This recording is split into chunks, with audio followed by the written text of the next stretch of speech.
Hello hockey fans, Oddman Rush here and welcome to a holiday-themed episode of This Week in Hockey. Actually, you know what? Bear with me one moment, guys.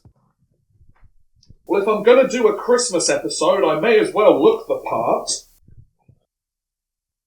There we go, much better. Now I'm definitely feeling festive. Let's do this. First up, we have Matthew Griffin on Twitter who asks, despite their record in the standings, I can't help but feel the Colorado Avalanche are missing something. In your opinion, what is wrong with them or what is missing? Now, the Colorado Avalanche have actually had a pretty decent start to the 23-24 season. At the time of this recording, they're currently sitting 6th place in the NHL standings with a record of 20 wins, 11 losses, and 2 overtime or shootout losses for 42 points in 33 games this season. And I think for the most part, the superstar players on the Avalanche are doing exactly what they've been asked to do. You have Nathan MacKinnon with 53 points in 33 games, Mikko Rantanen who, whilst he has slowed down in recent weeks, still has 42 points in 33 games. You have Cale Makar who missed some time with injuries, 39 points in 28 games and a plus 12 at that as well, so Makar is still the solid defenseman that he's always been. You've got Valeri Nichushkin who is over a point a game, 32 points in 31 games. However, after that, the point total seemed to drop off pretty significantly actually. No other player is kind of more than a point every 2 game pace.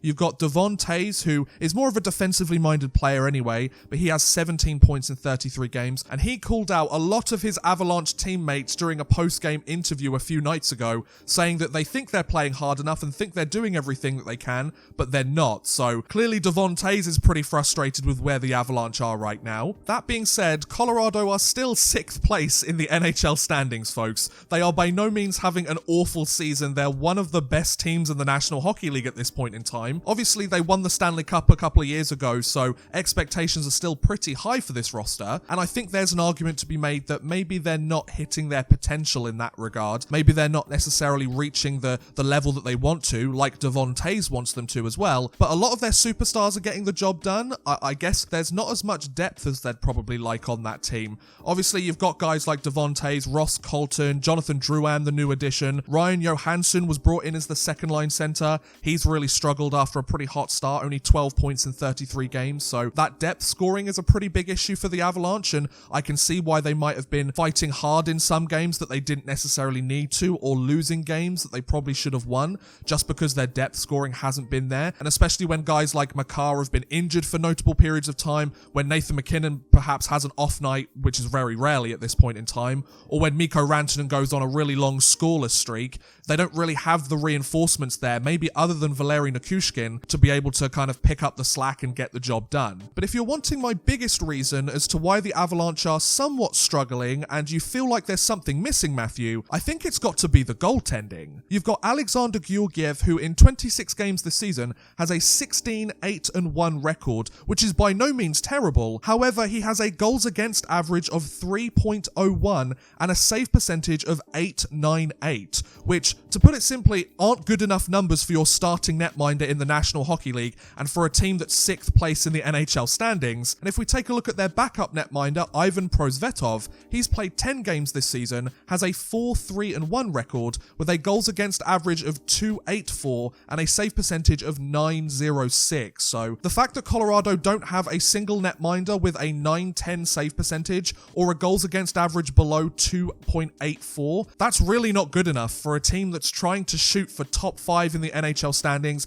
a team that won the Stanley Cup a couple of years ago and is looking for another championship under their belt this season. They're legitimate playoff contenders. Their netminding hasn't been good enough. And kind of similar to the Ottawa Senators conversation we had last week, there were some people that were telling me, Oddman Rush, the defense in front of the netminders hasn't been good enough. I don't think that's necessarily the case here with the Colorado Avalanche though. I feel like overall the Avalanche is a pretty decent defensive team. They don't allow too many goals. Their goal differential isn't so abysmal that they're really struggling, and their power play and their penalty killer are pretty decent. They're kind of top 10, kind of top 15 within the league, so whilst there's still room for improvement there, they're definitely not the biggest issues on the roster. I genuinely think with Colorado right now, their biggest issue is their netminders are going on a cold streak. Georgiev was brought in a couple of years ago to be that go-to guy. He had that experience as kind of the backup or the 1B 1B option in New York, and he excelled in that role greatly. He had a pretty good year with the Colorado Avalanche last season and put up great numbers for the team, but this season, things just aren't quite working out the way they're supposed to. Luckily, the rest of the team have kind of been picking up the slack by committee,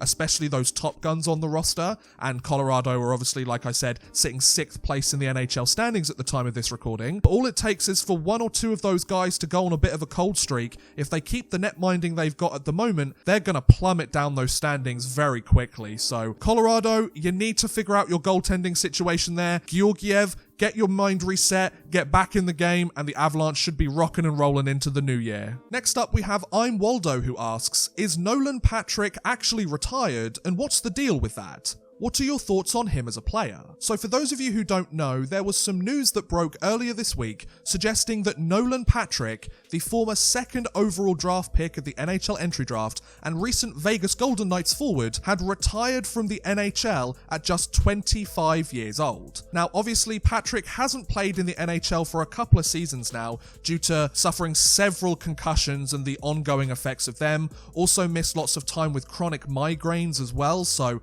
his injury history has been absolutely dreadful. You wouldn't wish it upon any player, whether you like them or not, and there was news that broke that said that Nolan Patrick was done and his career was over. However, several hours after this news broke, NHL insider Elliot Friedman decided to contact Nolan Patrick and his family, and it was quickly revealed that neither Patrick nor Patrick's family had ever made any kind of official announcement that Nolan Patrick was retiring, and nor did they have any intention to do so in the near future. So it turns out that Nolan Patrick hasn't officially retired from hockey or the NHL, despite the fact that he hasn't played on an NHL roster in several seasons now. Regardless, there's no plans for retirement there. So obviously a lot of the hockey world and many hockey fans were sat there thinking, so what's actually going on here? What's going on with Nolan Patrick? Well, as it turns out, a business called The Power Play, which was created by former NHLer Jace Horowitz and is essentially a hockey coaching business or coaching platform where they use kind of on-ice skills coaching and video coaching to help players reach their full potential. They released on their website that Nolan Patrick had been hired by the Power Play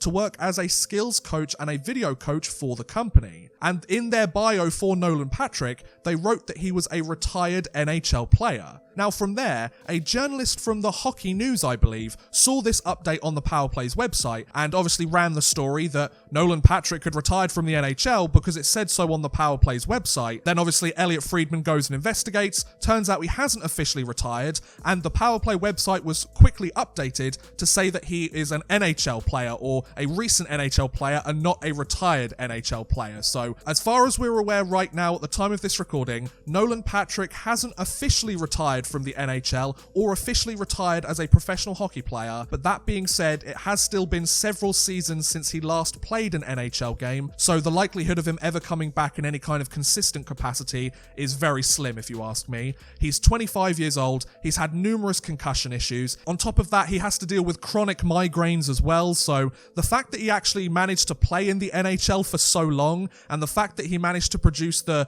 pretty decent career that he did in the show as well, is actually somewhat of a miracle given everything that he's gone through, right? I think the best way to describe Nolan Patrick's NHL career and him as a player is one filled with lost potential and one that left people wondering what could have been, but through no fault of his own, you know? Obviously, as a 2nd overall draft pick, the hype and the expectations around you are sky high straight out of the gate. If you're not a key contributor and a point-a-game guy during your rookie season and beyond, then lots of people will consider you a bust and not worth investing in and should trade you straight away. However, with Nolan Patrick's injury issues and his constant injury issues, add to that his chronic migraines as well, he was a guy that never really got to fully show what he was as an NHL player and fully establish himself as a player in the National Hockey League. So in part, you can say that that's really frustrating because he never got the chance to truly prove himself and truly show that he does deserve to be in the best league in the world. However, you could also argue on the flip side, he was robbed of that opportunity and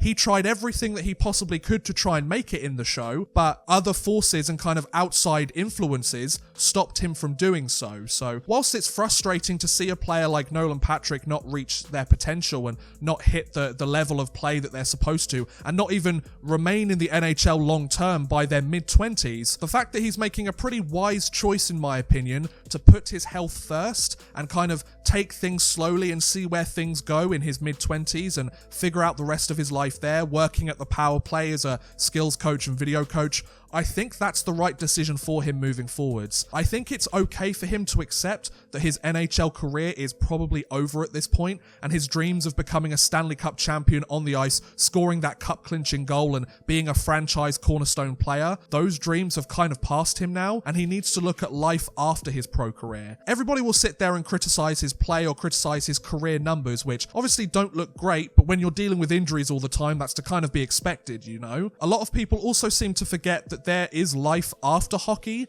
There is a life that these players have to live after their pro careers end. And I think the fact that Patrick is making the smart decision to put his health and his life and his long-term future first over kind of clutching a dream of returning to the NHL at the risk of damaging his short-term and his long-term health again with another concussion. I think this is the right decision for Nolan Patrick, and the fact that he's obviously joining the power play as a video coach, a skills coach, he's still working within the sport. I wouldn't be surprised if Nolan Patrick, he kind of caught the coaching bug or something, maybe looked for a career behind the bench or as a video coach or in the front office of a hockey organization, maybe works his way up to an NHL front office as well. I think this is the right decision for Nolan Patrick. He's a player that never reached his potential, but for the most part, it really wasn't his fault. I think it's just happy to see that Nolan Patrick is finding a good place in his life and his career at this point, and I wish him nothing but the best moving forward. So good luck with your future endeavors, Nolan Patrick. You were a great player to watch when you were there in the NHL, and I'm glad that you're putting your health and your long-term future first. It's really good to see. More people need to do that.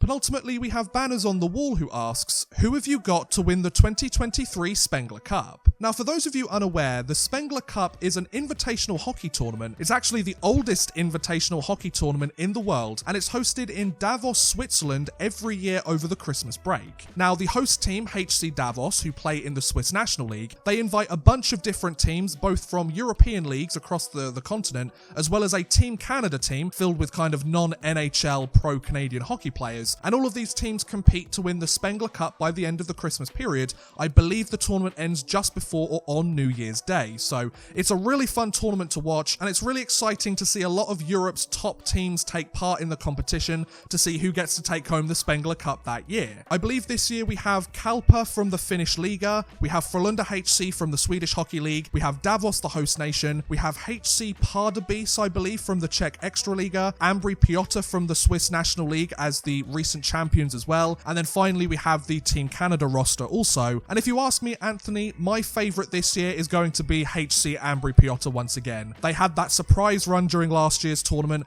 They really got the job done and managed to surprise everyone by winning the Spengler Cup for the first time in their franchise's history. I wouldn't be surprised if Ambri Piotr managed to get the job done once again this tournament and managed to take home the Spengler Cup once again. I don't think you can ever count out the Team Canada roster. Last year really wasn't their year. They struggled mightily last year. That being said, Team Canada have won the Spengler Cup more times than any other team in the tournament's history, so regardless of their performance last year, you can never count out the Canadian team, especially given all of their former or upcoming NHL talent on that roster. But yeah, I don't really see Kalpa from the Finnish Liga winning the tournament, although it would be pretty cool to see a Finnish team take home the Spengler Cup. I don't think Frölunda have had that strong of a season. I don't think they're good enough this year, especially compared to their contemporaries in the tournament to win it. I also don't think Pardubice, while a Czech team did reach the final last year, I don't think Pardubice are as strong as that team last year, and I don't think they're the strongest team in the tournament also. Yeah, I think I'm going to have to go for Ambri Piotr. I'm going to go for the easy answer with the defending champions, but if I had to pick a second option, I'm going to go with Team Canada. Never bet against the team that have won the tournament more times than anybody else. Team Canada, they might be a dark horse this year, but I think they could do it if Ambri Piotr don't.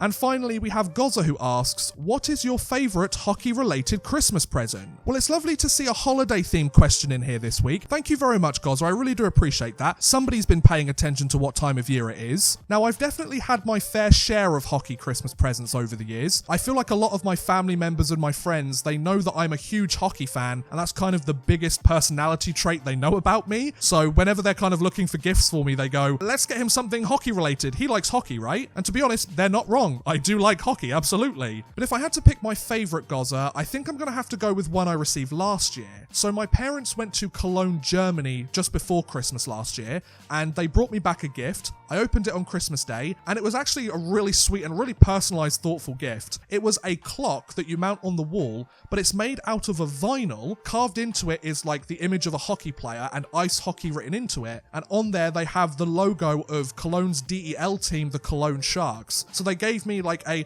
vinyl clock to mount on the wall that has the Cologne Sharks logo, and it's a fully functioning working clock, which I think is really cool. Like, it's one of those things that you'd never think about until you see it in person. You go, that's actually a really nice gift. Obviously, I've received jerseys, I've received other kind of small stuff, hockey cards, things like that over the years, and like I said, I will never complain with any hockey-related Christmas gifts, but I think that one was very special, especially given that I'm not at home with my family for Christmas this year, so I kind of appreciated that a little bit more, that they really went out of their way to find something hockey-related in Cologne with their DEL team, and they found the perfect thing for me. They were so excited to give it to me, and I absolutely loved it. I mounted it on my wall later that day, and it's still sat there in my room back home. So yeah, I really appreciated that gift, and me not being there this year makes me appreciate it, and the people who gave it to me even more, you know? And on that rather bittersweet note, I'm going to end today's video. That was the holiday episode of This Week in Hockey. What do you guys think about the questions that we covered, or the answers that I provided to them? Also, do you have another topic that you'd like me to cover in a future episode? Do let me know in the comments below. I would love to hear what you guys have to say. But thank you so much for watching, guys. Thank you once again for your continued support to the Odd Man Rush YouTube channel. I know that I've obviously changed up content in the last couple of months, and I'm trying something a little bit different, trying to see if it sticks in the long term. I know it's not necessarily everybody's cup of tea,